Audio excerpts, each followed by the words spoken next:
ഓം ശാന്തി 15-12-2023.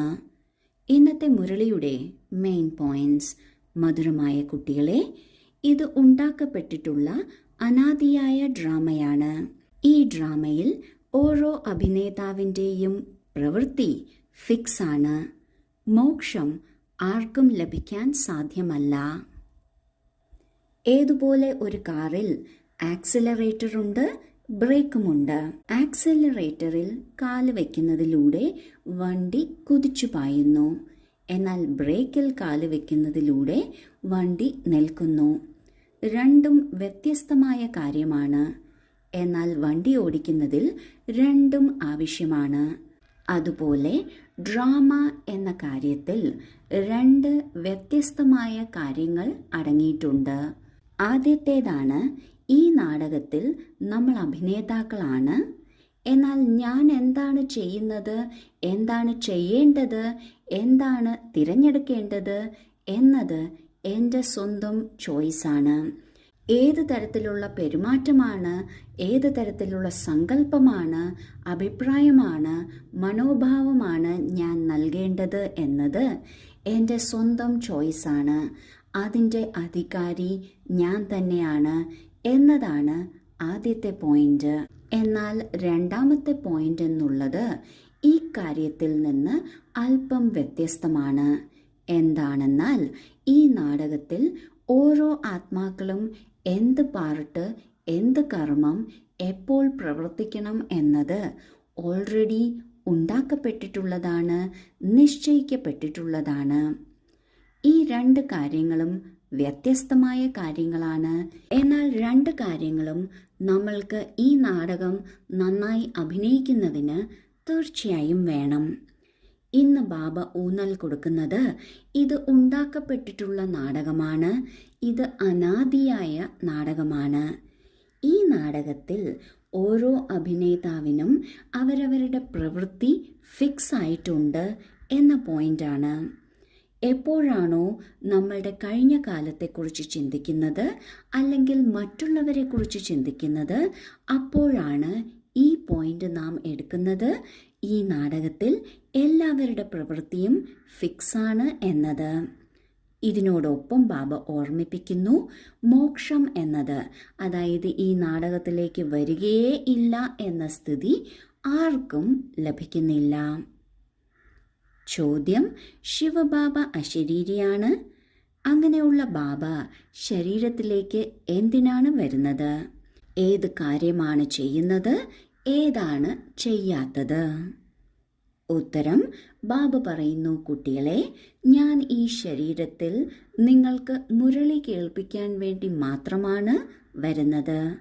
ഞാൻ മുരളി കേൾപ്പിക്കുക എന്ന കാര്യം മാത്രം ചെയ്യുന്നു. ഞാൻ കഴിക്കുന്നതിനോ കുടിക്കുന്നതിനോ വേണ്ടി വരുന്നില്ല. ഞാൻ വരുന്നത് നിങ്ങൾക്ക് പുതിയ രാജധാനി നൽകുന്നതിനാണ്.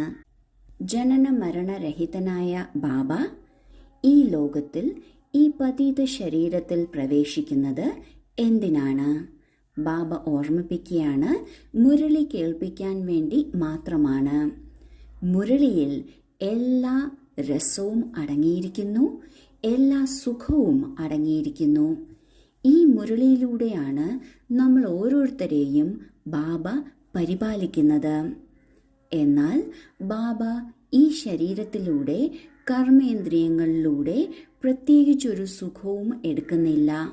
ആഹാരം കഴിക്കുക, കുടിക്കുക, ഗന്ധം എടുക്കുക, പാട്ട് കേൾക്കുക അല്ലെങ്കിൽ സംസാരം കേൾക്കുക, ദൃശ്യങ്ങൾ കാണുക തുടങ്ങിയ കർമ്മേന്ദ്രിയങ്ങളിലൂടെ ലഭിക്കുന്ന കാര്യങ്ങളിൽ ബാബ ശ്രദ്ധ കൊടുക്കുന്നില്ല. അതെല്ലാം എടുക്കുന്നത്, സ്വാദെടുക്കുന്നത് എല്ലാം ബ്രഹ്മബാബയാണ്, ശിവബാബയല്ല.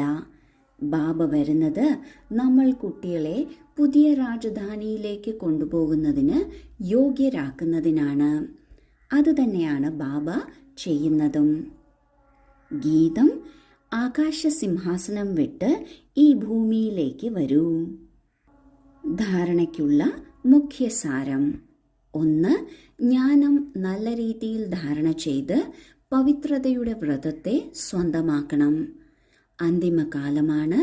അതിനാൽ ബാബയെ കൂടാതെ മറ്റാരുടെയും ഓർമ്മ വരാതിരിക്കുന്നതിനുള്ള പരിശീലനം നടത്തണം. 2. ദദീജി മഹർഷിയെ പോലെ സേവനം ചെയ്തുകൊണ്ടും വികാരങ്ങളെ ജയിച്ച് ജഗത് ജീത്ത് ആകണം. ആദ്യത്തെ പോയിന്റിൽ ബാബ പറയുന്നു, പവിത്രതയുടെ വ്രതത്തെ സ്വന്തമാക്കണം. പവിത്രത എന്നത് മനസ്സിൻ്റെ, ബുദ്ധിയുടെ, ശരീരത്തിൻ്റെ, കർമ്മങ്ങളുടെ, അധ്യയനത്തിൻ്റെ, ധനത്തിൻ്റെ, ഗ്രഹത്തിൻ്റെ, അന്തരീക്ഷത്തിൻ്റെ ശുദ്ധിയാണ്. ഇവ ജീവിതത്തിൽ കൊണ്ടുവരുന്നതിന് തീർച്ചയായും ജ്ഞാനത്തിൻ്റെ നല്ല ധാരണ ആവശ്യമാണ്. അതിനാൽ ജ്ഞാനത്തെ സ്പഷ്ടമായി മനസ്സിലാക്കി ജീവിതത്തിൽ കൊണ്ടുവന്ന് പവിത്രതയെ സ്വന്തമാക്കണം. ഇത് അന്തിമകാലമാണ്. അതിനാൽ ബാബയെ അല്ലാതെ മറ്റാരെയും ഓർമ്മിക്കാതിരിക്കുന്നതിന് പരിശീലിക്കണം. 2ാമത്തെ പോയിന്റിൽ ബാബ പറയുന്നു, ജഗജ്ജീതരാകണം. ജഗജ്ജീതരാകുന്നത് ആരാണോ തൻ്റെ മനസ്സിനെ ജയിച്ചത് അവരാണ്. നമ്മൾക്കിപ്പോൾ നമ്മുടെ മനസ്സിനെ ജയിക്കാൻ ബുദ്ധിമുട്ടാണ്. കാരണം വികാരങ്ങളുടെ അടിമയായി ഇരിക്കുകയാണ്. അപ്പോൾ ഈ വികാരങ്ങളെയാണ് നാം ജയിക്കേണ്ടത്. വികാരങ്ങളെ ജയിച്ചാൽ ജഗജ്ജീതരാകാൻ സാധിക്കും. അതിന് ഉത്തമ ഉദാഹരണമാണ് ദദീജി ഋഷി. അദ്ദേഹം സേവനത്തിനായി തൻ്റെ എല്ല് തന്നെയും നൽകി, എന്നാൽ തപസ്വിയും ആയിരുന്നു. ഇപ്രകാരം തപസ്സും ചെയ്യണം, സേവനവും ചെയ്യണം. അങ്ങനെ വികാരങ്ങളെ ജയിച്ച് ജഗജ്ജീതരാകണം. വരദാനം: സമയത്തിൻ്റെ വേഗതയ്ക്കനുസരിച്ച് സർവപ്രാപ്തികൾ കൊണ്ട് നിറഞ്ഞിരുന്ന് മായയെ ജയിക്കുന്നവരായ തീവ്ര പുരുഷാർത്ഥിയായി ഭവിക്കട്ടെ. ബാബ്ദാദ എന്തെല്ലാം പ്രാപ്തികൾ നൽകിയിട്ടുണ്ടോ ആ സർവപ്രാപ്തികളെയും സ്വയത്തിൽ ശേഖരിച്ച് നിറഞ്ഞിരിക്കൂ. ഒരു കാര്യത്തിലും കുറവുണ്ടാകരുത്. എവിടെയാണോ നിറവിൽ കുറവുള്ളത് അവിടെ മായ ഇളക്കുന്നു. മായാജീതരാകുന്നതിനുള്ള സഹജ മാർഗമാണ് സദാ പ്രാപ്തികളിൽ നിറഞ്ഞിരിക്കുക എന്നത്. ഒരു പ്രാപ്തിയിൽ പോലും വഞ്ചിതരാകരുത്. സർവപ്രാപ്തികളും ഉണ്ടായിരിക്കണം. സമയത്തിൻ്റെ വേഗതയനുസരിച്ച് ഏത് സമയത്തും എന്തും സംഭവിക്കാം.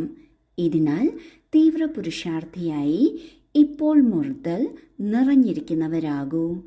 ഇപ്പോഴില്ല എങ്കിൽ ഒരിക്കലും ഇല്ല. ഈ അനാദി നാടകത്തിൽ ഈ വിനാശകാലത്ത് ഏത് സമയത്തും എന്തും സംഭവിക്കാം. അതിനാൽ എല്ലാ പ്രാപ്തികൾ കൊണ്ടും എല്ലായ്പ്പോഴും നിറഞ്ഞിരിക്കണം. ഒരു പ്രാപ്തിയുടെ പോലും കുറവുണ്ടാകരുത്. നമ്മൾക്ക് എല്ലാ പ്രാപ്തിയും ബാബ്ദാദയിൽ നിന്നാണ് ലഭിച്ചിരിക്കുന്നത്. ആ ബാബ്ദാദയിൽ നിന്നുള്ള എല്ലാ പ്രാപ്തിയിലും നാം നിറഞ്ഞിരിക്കണം. എവിടെയെങ്കിലും കുറവുണ്ട് എങ്കിൽ മായ അവിടെ വരുന്നു. അപ്പോൾ നാം ചെക്ക് ചെയ്യണം ഏതെങ്കിലും കാര്യത്തിൽ കുറവുണ്ടോ എന്നത്. കുറവുണ്ട് എങ്കിൽ മായ ആ വഴിയിൽ ഉള്ളിലേക്ക് പ്രവേശിക്കുന്നു. ഇത് ഇപ്പോൾ മാത്രമേ ചെയ്യാൻ സാധിക്കുള്ളൂ, പിന്നൊരിക്കലും നടത്താൻ സാധിക്കില്ല. അതിനാൽ പ്രാപ്തികൾ കൊണ്ട് സമ്പന്നരായിരിക്കണം, നിറഞ്ഞിരിക്കണം. സ്ലോഗൻ: സത്യതയുടെയും നിർഭയതയുടെയും ശക്തി ഒപ്പമുണ്ടെങ്കിൽ ഒരു കാരണത്തിനും ഇളക്കാൻ സാധിക്കില്ല. നാം സത്യമാണ് പറയുന്നത്, നാം നിർഭയരാണ് എങ്കിൽ, ഒപ്പം സഭ്യതയും ഉണ്ട് എങ്കിൽ ഒരു കാര്യത്തിനും നമ്മളെ ഒരിക്കലും ഇളക്കാൻ സാധിക്കില്ല. ഓം ശാന്തി.